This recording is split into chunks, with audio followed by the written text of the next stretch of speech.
Let's boost your English skills. Hello, listeners. Welcome back to the Boost English podcast. I'm your host, Olivia. It's a bright morning here in New York, and my coffee has finally cooled to that perfect temperature. Victory. How are you doing today? Feeling relaxed? Ready to learn? I hope so, because we're about to spend some quality time together. No guest in the studio today, so it's just you and me, but don't worry.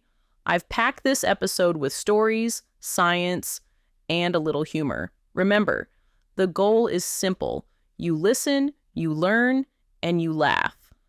While you're enjoying the conversation, your English skills get a gentle workout. Sound good? Great. Today we're diving into the importance of being kind to yourself. First, let's think about why we're often so hard on ourselves.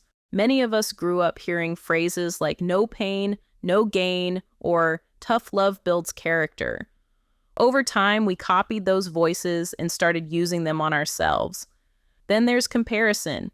Social media shows perfect pictures, and we compare our real lives to someone else's highlight reel. It's not a fair fight, right? Another reason is fear. We think if we relax, we'll fail. So we push and push, even when our bodies and minds beg for a break. How about you? Does any of this ring a bell? Being harsh has real costs. Stress levels rise, your heart beats faster, your shoulders tense, and sleep becomes a stranger. Creativity drops, because when you're busy yelling at yourself, there's no room for fresh ideas. Relationships suffer too. If you judge yourself harshly, you might judge others or hide because you feel unworthy. And motivation, it burns out. A little pressure lights a fire, but constant pressure turns that fire into ashes. Not a pretty picture, right? Let's make it real.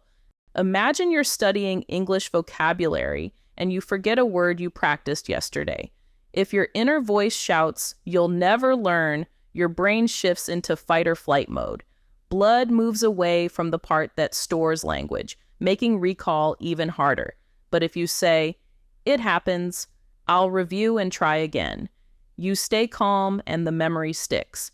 It's like trying to write a letter on a stormy boat versus on a quiet beach. Which setting would you choose? Constant self-criticism also causes decision fatigue. You double-check every move. Did I say that right? Was my accent weird? By afternoon, you feel drained. Self-kindness lightens that load by trusting your basic competence. You still improve, but you don't drown in doubt. There's science behind this. When you criticize yourself, your brain releases cortisol, the stress hormone. High cortisol over time can weaken your immune system, raise blood pressure, and mess with memory.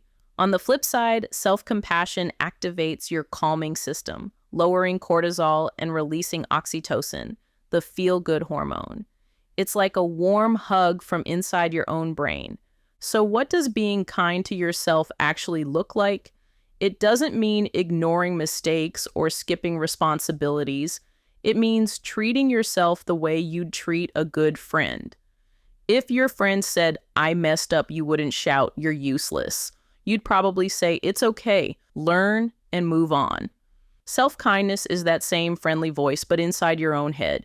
It's choosing helpful words, taking breaks, and forgiving yourself when you stumble. Let's clear up a few myths. Some people think if they're nice to themselves, they'll never improve. Actually, supportive self-talk leads to better problem solving because your brain feels safe to explore. Others think self-kindness is selfish. Remember the rule on airplanes. Put on your own oxygen mask first. When you feel calm and recharged, you have more energy to help others. Some people say only weak folks need kindness. On the contrary, Olympic athletes use positive self-talk to stay focused under pressure, and kindness is not an excuse. You still look at facts, you just drop the insults. Now, 7 habits you can start today. First, use gentle language. When you notice a mistake, swap "I'm so stupid" for "I can improve next time." Second, take micro breaks. Every hour, stand up, stretch, or breathe deeply for 60 seconds. Third, celebrate small wins. Finished an email? Nice. Cooked dinner? Great job. Fourth, set realistic goals. Instead of reading a whole book tonight, plan to read 10 pages. 5th, write a kind note to yourself each night. Seeing your own handwriting makes the message sink in. 6th, practice mindful breathing. Sit quietly for 2 minutes, notice your breath, and when your mind wanders, guide it back without judgment. 7th, find a self-kindness buddy. Check in once a week and share one thing you did to treat yourself well. Which habit sounds easiest for you? Pick one and try it today. Let me share a quick story. Last month, I tried to learn the guitar in one weekend. My fingers were sore, and I could barely play a chord. Old me would have said, "You failed." Kind to myself me said, "Nice try, Olivia. Let's practice 15 minutes a day instead." 2 weeks later, I can play a simple song. Progress, not perfection, right? Another story. Years ago, I worked at a busy tech company. Deadlines piled up, and my inner critic sounded like a drill sergeant. One day, I forgot to attach an important file before hitting send. I panicked, convinced my career was over. Then my manager replied, "No worries, just send the attachment." That calm response shocked me. If she could be kind, why couldn't I? Since then, I practice self-kindness daily. And guess what? My productivity has actually gone up because I waste less energy on panic. Interesting, right? Quick reflection break. Close your eyes, unless you're driving, and picture your best friend struggling with a project. What would you say to them? Now, say those same words to yourself. Feels different, doesn't it? That's the power of perspective. Ready for another listener question? Think of a time you succeeded at something small today. Maybe you made your bed, cooked breakfast, or learned a new English word. Got it? Good. Now say out loud, "Nice work, me." Sounds cheesy, but it wires your brain for positivity. As we approach the finish line, let's spend a few minutes on some of the tougher words we use today. First up is resilience. It's the ability to bounce back after difficulties. Imagine a rubber ball hitting the ground and popping right back up. That's resilience. Next is highlight reel. On social media, people show only their best moments, like a sports reel of top plays. Micro break is another. It's a very short pause, maybe 60 seconds to stretch or breathe. Then we had spoiler alert. That's what you say before revealing key details, like the ending of a movie. Perfection came up too. It means a flawless state.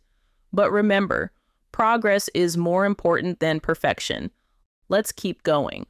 Realistic means practical or possible. Setting realistic goals keeps you moving forward. Comparison is when you measure yourself against someone else. Too much comparison can hurt your self-esteem, which is the opinion you have of yourself. Creativity is the ability to produce new ideas, and it suffers when stress is high. Motivation is your reason for acting. Celebrating small wins keeps motivation strong. We also talked about cortisol, the hormone your body releases when you're stressed, and oxytocin, the hormone linked to bonding and calm. The parasympathetic system is your body's natural brake pedal, slowing things down and helping you relax. Accountability means being responsible for your actions. A study buddy gives you accountability. Perspective is a particular way of seeing something. Changing perspective can ease worry. Productivity is the rate of useful work you produce. Self-kindness can boost productivity. Cheesy describes something overly sentimental, like a slogan that's a bit too sweet. Deadline is the time by which something must be done. We also met the term inner critic, that little voice that judges you. And finally, compassion, which is sympathy plus action, kindness in motion.